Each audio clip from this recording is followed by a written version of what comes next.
Welcome to the Velvet Myth. I'm your host, Adam, and I'm so grateful you've chosen to spend this quiet moment with me. As you settle in and begin to drift toward sleep, I hope this story arrives just as all the best things do. Softly, gently, and exactly when it's needed most.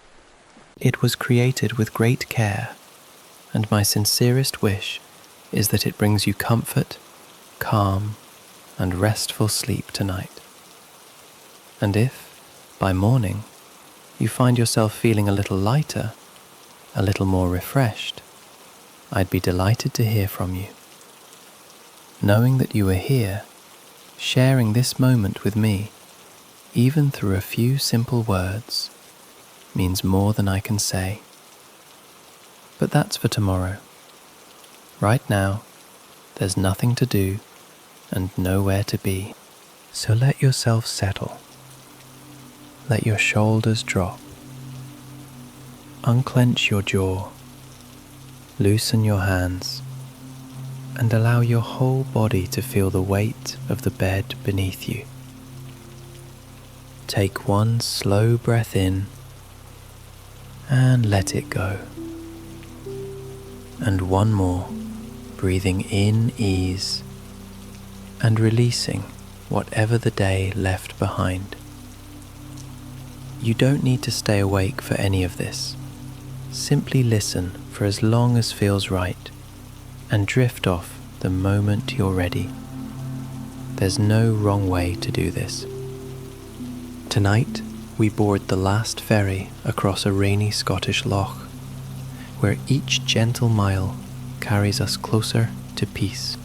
The path down to the jetty was slick with rain-wet leaves, and the passenger nearly lost footing twice before the boards of the landing appeared out of the dark.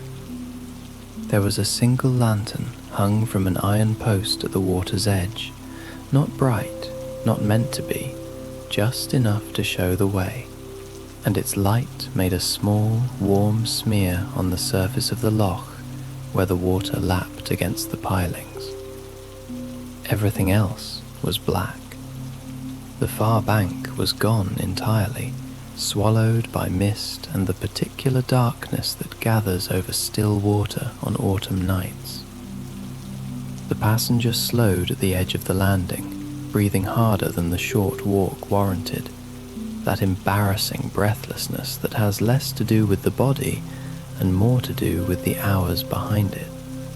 The journey to reach even this remote point had been long. Connections made by narrow margins, a wrong turn somewhere on a road that all looked the same in the rain.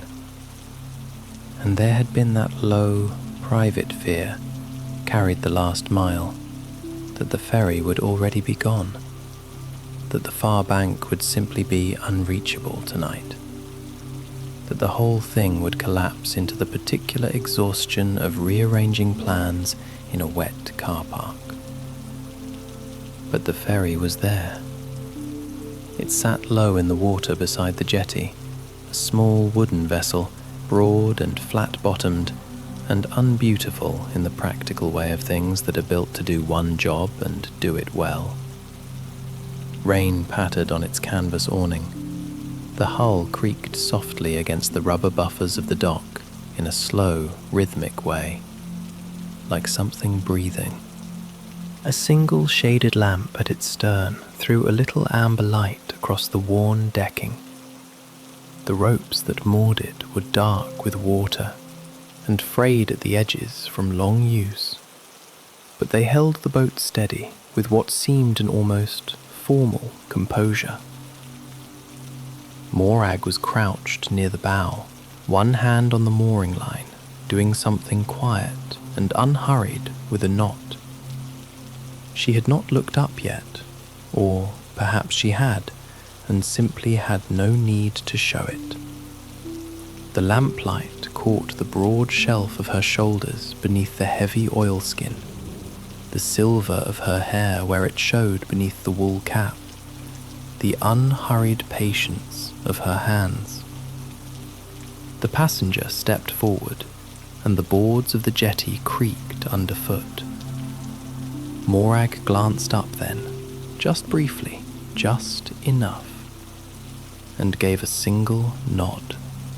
Not a welcome, exactly. Not indifferent, either. More like an acknowledgement. You are here. This is expected. Come. She returned her attention to the rope. The passenger hesitated at the gap between jetty and ferry, that small but genuine dark water visible between them, and then stepped aboard. The boat dipped slightly under the weight, steadied, accepted.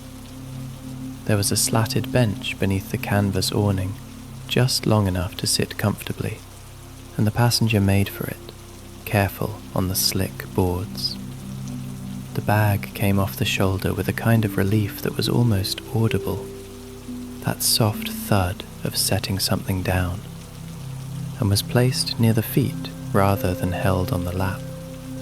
The small, unconscious decision of someone beginning, without noticing, to stop gripping. The scarf was still slightly askew. The coat was beaded all over with rain, catching the lamp's amber light in 100 small points. Morag rose from her crouch without any visible effort. She moved to the mooring line and paused for just a moment, the rope loose in her hands, looking out at the water ahead. Not searching for anything, simply looking, the way someone might who has learned to read the mood of a place before entering it. Whatever she read, it seemed to satisfy her. She unwound the rope from the post with 2 clean loops and tossed it aboard with a practiced flick. Then she took up the wooden-handled boat pole and gave the ferry a long, smooth push away from the jetty. The gap opened. The lamplight on the landing receded. Rain fell on the roof of the awning and ran off the edges in thin, quiet lines. The Loch accepted the hull into its darkness with barely a sound. The passenger looked back once at the lantern on the post, still burning steadily behind them, getting smaller, then turned to face the water ahead. There was nothing to see, and for the first time in a long while, that felt almost like enough. The hull shifted as the ferry cleared the last piling, a slow sideways lean, then a steadying, and the passenger felt the loch properly beneath them for the first time. Not the sheltered half-land water of the jetty, but open water, depth below, darkness ahead. Morag moved to the tiller without hurry, crouching briefly to check something at the engine housing, a gauge or a valve the passenger couldn't see, then settling herself with the ease of someone who has sat in the same position 10,000 times. One hand rested on the tiller, the other lay loose on her knee.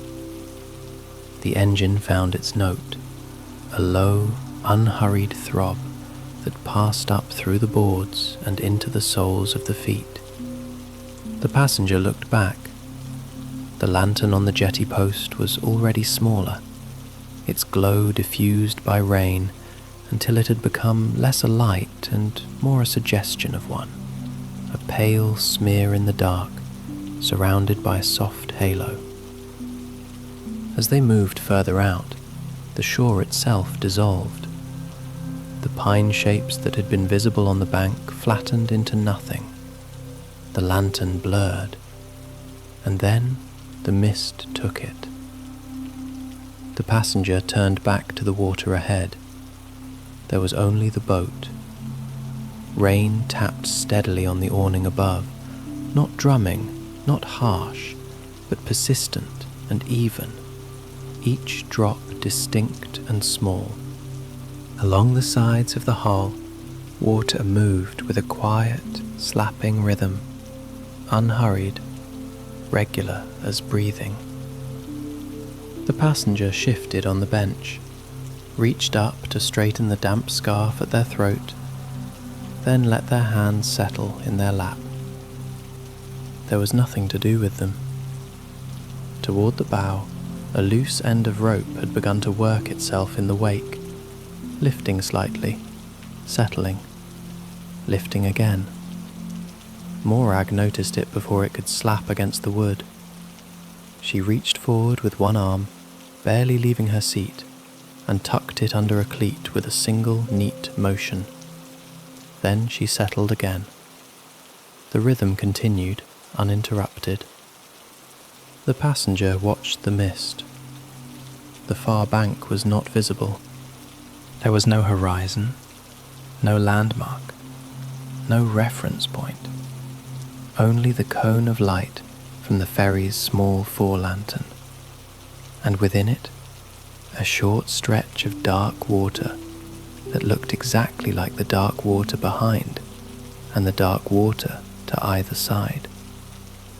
They were, for all practical purposes, nowhere in particular, moving through a grey enclosed world that had no edges.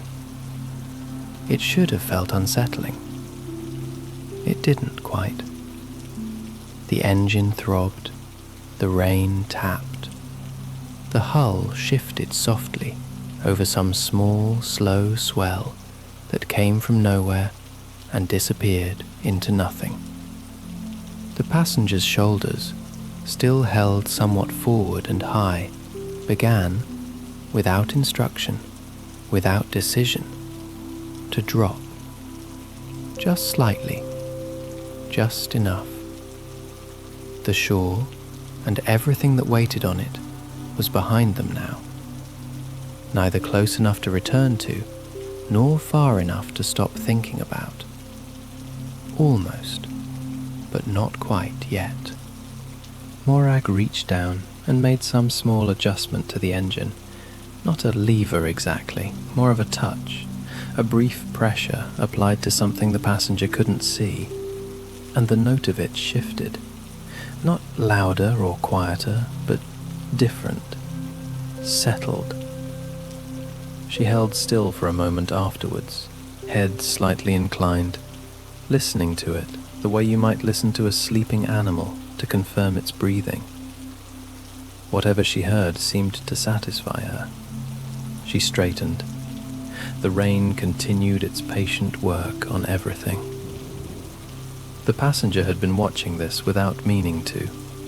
There was something almost restful about witnessing someone at ease in their own competence. No performance in it, no awareness of being observed. Morag pushed back the brim of her wool cap and wiped the rain from her brow with the back of a fingerless glove, a gesture so habitual it barely qualified as one. Then she settled her weight into the stern with the particular stillness of someone who has learned to let a boat carry them rather than the other way around. The passenger spoke before quite deciding to. "Is it always this quiet? The crossing?" It came out softer than intended, almost hesitant, as though the dark and the rain had recalibrated what volume felt appropriate. Morag didn't answer immediately. She looked out over the water, not avoiding the question, simply giving it its proper space. "November," she said finally, as if this explained it entirely. Then, after a moment, "The Loch sounds different in November. Quieter, aye, but a different kind of quiet to October." She paused. "Harder to say, exactly." The passenger nodded, though they weren't entirely sure what they were nodding at. It didn't seem to matter. Then Morag lifted her chin very slightly toward the darkness off the starboard side, some invisible shore lost in mist and distance. There, she said, low.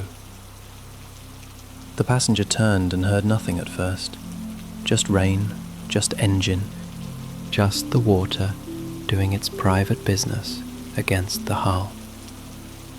Then, thin and high, and somewhere between mournful and matter-of-fact, a bird called out from the reeds. Once, and then once more, further along. Something turned over gently in the passenger's chest. "What is it?" they asked. "Heron," said Morag. "Or she's been there all autumn, and I've been hearing her wrong." She said it without irony, without particular humour, but there was something in it, some small door left briefly ajar, and the passenger felt, unexpectedly, the corners of their mouth soften. Morag shifted her weight, cast a long look across their line of travel, and made some minor corrections to the tiller. The ferry answered obediently.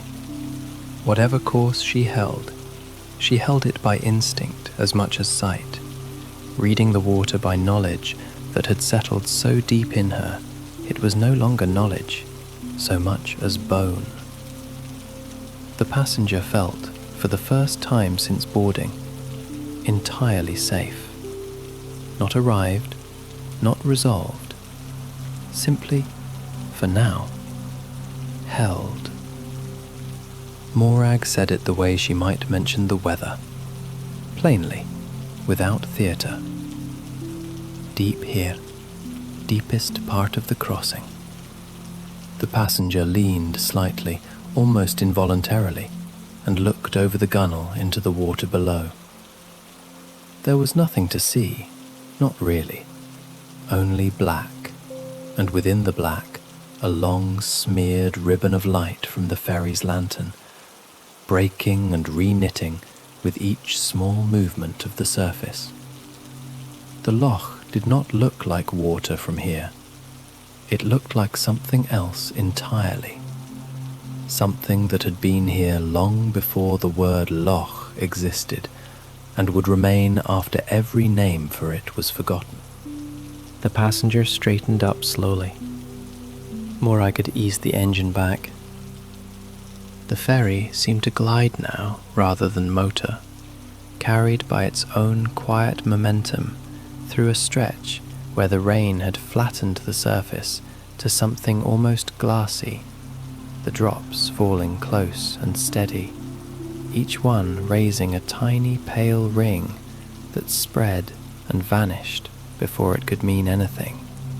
Rain gathered along the near side gunwale in a long dark bead, and then spilled, unhurried, back into the Loch. The passenger watched it go, watched it as if it mattered, or as if watching it was itself a kind of rest. Then, briefly, faintly, something else. A smell of peat smoke, ancient and domestic, drifting in from somewhere invisible in the dark. Some croft set back among the pines, a fire banked against the night. The passenger turned slightly toward it, searching for a light, a shape. But there was nothing, and after a moment the smell dissolved into the rain and the cold and the mineral darkness of the water, and it was as if it had never arrived at all. Neither of them spoke. Morag stood at the tiller with the particular stillness of someone entirely accustomed to their own company. The passenger sat, and for once did not feel the need to fill the silence or make something of it. It simply lay across the crossing, like a second surface, like the mist, present, soft, unhurried. At some point, the passenger became aware of their hands. They had been gripping the edge of the bench, not with fear, but with the habitual bracing of someone always faintly prepared to be needed, to stand up quickly, to move. The grip loosened now, on its own. The hands settled, open, against the worn wood. The loch moved under them in slow, dark increments. There was no near bank now, and no far bank. Only this, the centre of things, the place where there were no edges. Only rain and water, and the low breathing of the engine, and the particular quality of dark that gathers over deep water at night, which is not frightening so much as enormous, older than sleep, older almost than weariness. The passenger breathed out. Morag moved first. Without a word, she reached beneath the low gunwale and pulled out a folded square of canvas, stiff, dark with age, smelling of linseed and salt, and set it on the bench beside the passenger, with the matter-of-fact efficiency of someone who had done this 1,000 times and expected no comment. It was a simple thing, a windbreak of sorts, propped at an angle against the side of the boat, and it changed nothing dramatically, only redirected the rain a little, kept the worst of the sideways drift from the passenger's collar and left shoulder. The passenger looked at it, then at Morag, who had already turned back to the water. "Thank you," the passenger said. Morag gave a small upward tilt of her chin, acknowledgement without ceremony. The rain fell steadily. After a while, Morag spoke without turning, her voice low and unhurried as the engine. "Settles the surface," she said. "Rain like this, flat and heavy. You get a kind of calm on the water you don't see in dry weather." The passenger looked out. It was true. The loch had a smoothed quality to it, the surface pressed, almost glassy beneath the weight of the falling drops, paradoxically stilled by the very thing disturbing it. "I hadn't thought of it that way," the passenger said. "Most don't." There was a pause, not an uncomfortable one. "I don't usually notice much," the passenger said, and then paused, surprised by what had come out. It was more honest than they had intended, more honest than they'd been with themselves in some time, if they were truthful. "I mean, I haven't been noticing, not for a while." Morag considered this without fanfare. She adjusted her grip on the tiller. "Aye," she said eventually. "That happens." And then, after a beat, with the faintest trace of dryness, "You're noticing now." The passenger let out a breath that was almost a laugh. It felt unfamiliar, light in the chest, involuntary, the kind that surfaces without being summoned. They felt, absurdly, a little less alone. The ferry moved past a ragged stand of reeds, dark stalks just visible in the poor light, leaning all one way under the rain's insistence. The passenger watched them pass, and the reeds gave way to open water again, and somewhere out to the left, very faint, a light appeared in the mist. A warm yellow point, there and then not, swallowed as quickly as it had come. The passenger almost spoke, almost asked, but it didn't seem to need a question. Morag had probably seen it 1,000 times too. The passenger settled back against the canvas, shoulders low, and noticed, as if from a gentle distance, that their breathing had changed. Slower, deeper, not with any effort, simply the body, doing what it had wanted to do for a long time, given half a reason. The rain continued its patient, even work. The engine turned. The dark water opened steadily ahead of them. The light came first as a suggestion, a smear of amber low in the mist ahead, too steady to be imagined. The passenger noticed it without announcement, the way you notice a sound has stopped.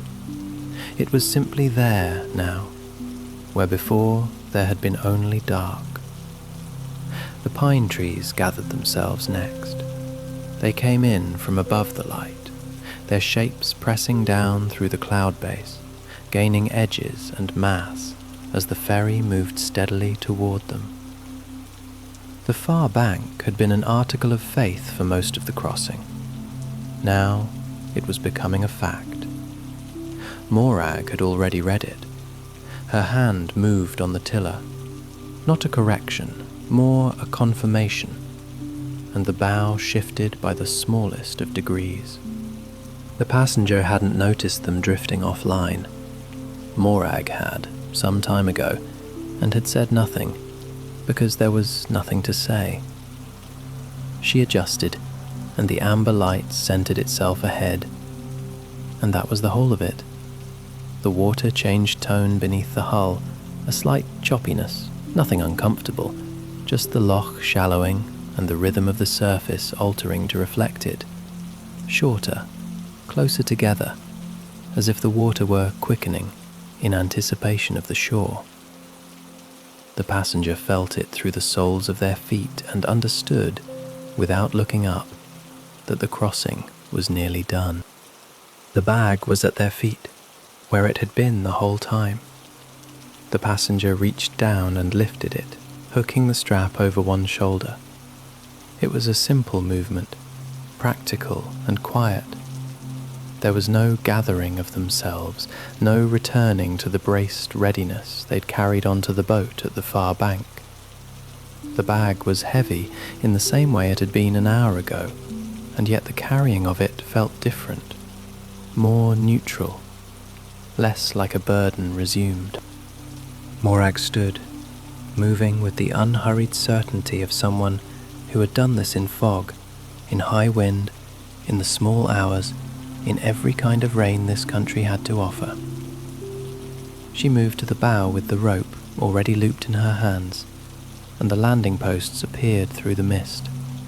Dark timber, worn smooth at the waterline, a few inches of rope fringe where old lines had frayed and never been trimmed.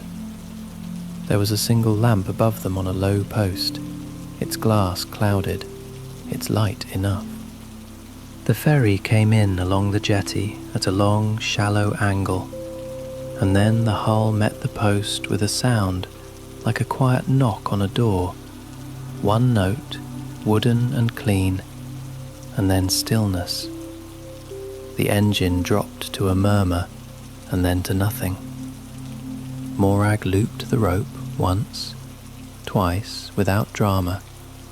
She glanced at the passenger, not a farewell exactly, more a brief acknowledgement, one that carried something good-natured and unhurried in it. The passenger looked back at the loch. The rain was still falling. The mist had closed again behind them, and the far bank had gone entirely, as though it had never been there at all. The crossing was complete. The passenger stepped off onto the boards. The boards were slick underfoot, and the passenger stepped off with care, one hand briefly finding the post for balance before letting it go. The far bank felt solid in a way that was almost startling, the particular unmoving solidity of ground that had not been rocking gently beneath you without your noticing. The passenger turned. Morag was already crouched at the cleat, winding the second rope off her palm in a slow, practiced loop, settling the ferry against the jetty for the night. There was a different quality to her movements now, not slower exactly, but closed, the way a book looks when someone sets it down having found their page. The crossing was done. She was tending to the ending of it, with the same unhurried attention she had given everything else. The passenger said thank you. The words came out quietly and with more weight behind them than intended. Not the quick, reflexive thanks of a transaction, but something that meant, or tried to mean, more than it was able to say in 2 syllables. Morag looked up.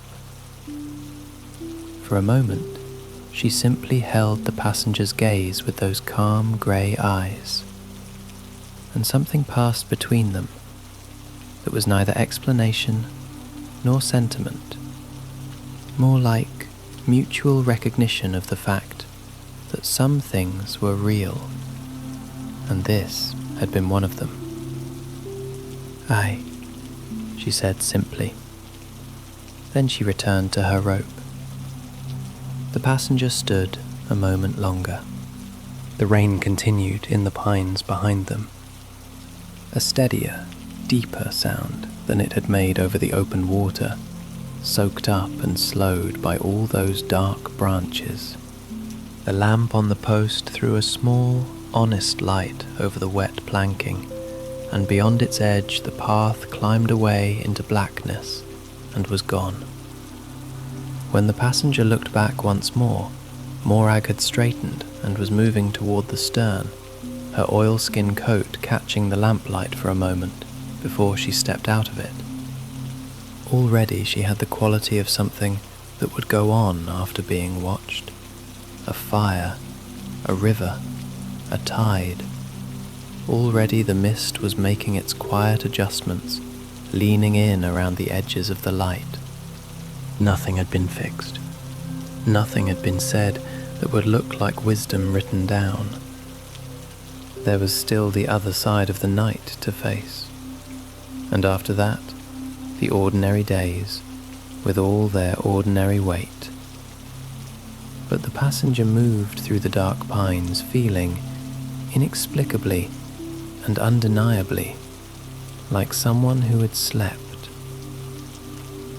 Behind them, the lamp on the jetty held its small ground in the mist, and the loch lay still and dark and patient as it always had, waiting without urgency for whoever would need it next.